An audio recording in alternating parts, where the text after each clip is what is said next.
విధ్వంసకరమైన తీరు అంటే ఒకసారి గుర్తు చేస్తాం మీకు. అంతర్వేదిలో రథం తగలబడిపోతున్న విజువల్స్ మనం చూసాం. అంతకుముందు ఎప్పుడూ ఇలాంటి దారుణమైన పరిస్థితులు కనిపించలేదు. విగ్రహాల తలలు, రామతీర్థం విగ్రహం తల తీసుకెళ్ళిపోయిన పరిస్థితి చూసాం. తీసుకెళ్ళి ఎక్కడో పడేశారు.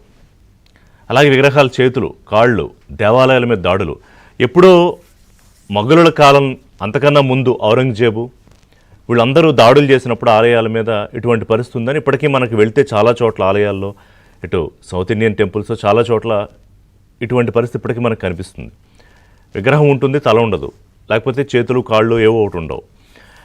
కానీ అది గతం. స్వాతంత్రం వచ్చే నాళ్ళ తర్వాత హిందూ ధర్మం గొప్పగా పరిఢవిల్లుతోన్న రాష్ట్రంలో ఇటువంటి పరిస్థితి వస్తుందని ఎవరు ఊహించరు. కానీ వచ్చింది. ప్రభుత్వం ఇప్పుడు కూటమి ప్రభుత్వం వచ్చాక కూడా అప్పుడు పెట్టిన కేసులు ఏమయ్యాయి? సరే, అది సిబిఐ ఎంక్వైరీకి ఇవ్వడము, దాన్ని ఎందుకు పర్సూ చేయట్లేదు అనేది కూడా చాలామంది అడుగుతున్న ప్రశ్న.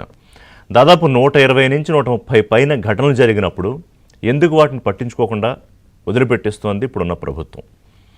ఈ చర్చ ఇప్పుడు ఎందుకు వచ్చిందంటే, తిరుమలపై వరుసగా జరుగుతోన్న తిరుమల తిరుపతి దేవస్థానంపై, వెంకటేశ్వర స్వామి భక్తులపై వరుసగా జరుగుతోన్న కుతంత్రాలకు సంబంధించి ఆవేదన వ్యక్తం చేస్తే సరిపోతుందా?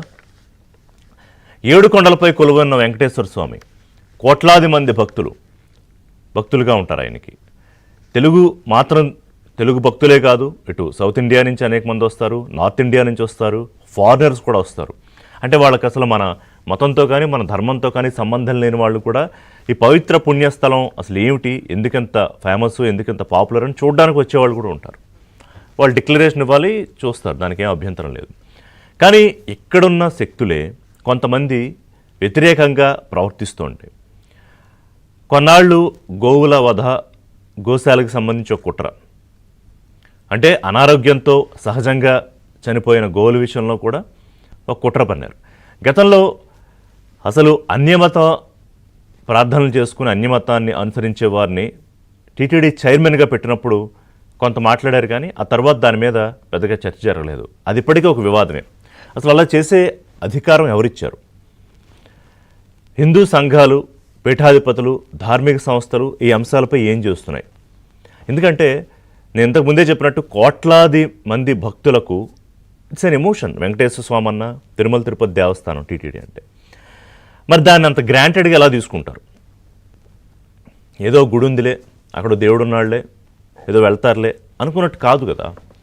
ప్రపంచంలోనే టాప్ 3లో ఉంటుంది తిరుమల తిరుపతి దేవస్థానం. ఏది భక్తులకు సంబంధించి కానీ, అక్కడ కానుకలకు సంబంధించి కానీ, ప్రసాదాల విషయంలో కానీ గిన్నిస్ రికార్డులు కూడా ఉన్నాయి. మరి అలాంటి ఒక దేవస్థానం విషయంలోనే ఇలాంటి నీచపు రాజకీయాలు చేస్తూ ఉంటే చూస్తూ ఊరుకోవడమేనా? అది హిందూ ధర్మం అంటే ఇంత చులకనైపోయిందా? ఎవరు పడితే వాళ్ళు దాడి చేయొచ్చా? ఎవడో వస్తాడు, వాడితో నమాజ్ చేయిస్తారు, అక్కడ దాని వీడియో తీసి సోషల్ మీడియాలో పెడతారు. తాజాగానే జరిగింది ఇది. ఇదే ఒక చర్చిలో కానీ, ఒక మసీదులో కానీ, ఒక దర్గాలో కానీ అక్కడికి వెళ్ళి వెంకటేశ్వర స్వామి భజనలో పాడితే ఊరుకుంటారా? దాని మీద ఎంత రాద్ధాంతం చేస్తారు.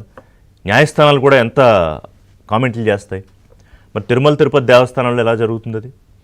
అలాగే టీటీడీ బయట ఉన్న షాపుల్లో యేసు ప్రభు ఫోటోలు అమ్ముతారు, యేసుక్రీస్తు ఫోటోలు అమ్ముతారు, లేకపోతే ఇంకొక మతానికి సంబంధించి ఇంకోటి చేస్తారు. ఏం చేస్తోంది టీటీడీ విజిలెన్స్? తమాషా చూస్తుందా?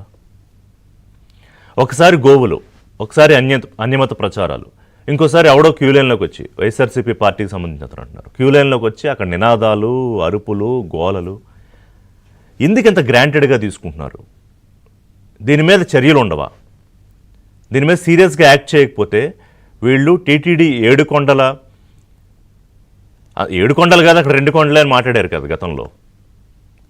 ఆ 7 కొండల ప్రాశస్త్యాన్ని కూడా తగ్గించే ప్రయత్నం చేశారు. అంటే దీన్ని ఎక్కడికి తీసుకెళ్దాం అనుకుంటున్నారు?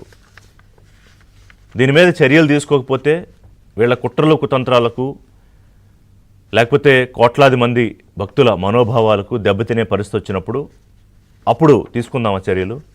ఏం ఆలోచిస్తుంది ప్రభుత్వం దీని మీద? ఒక బ్రేక్ తీసుకుందాం. అయిపోయిన బ్రేక్ఫాస్ట్లో బ్రేక్ తర్వాత చర్చిద్దాం. స్టేట్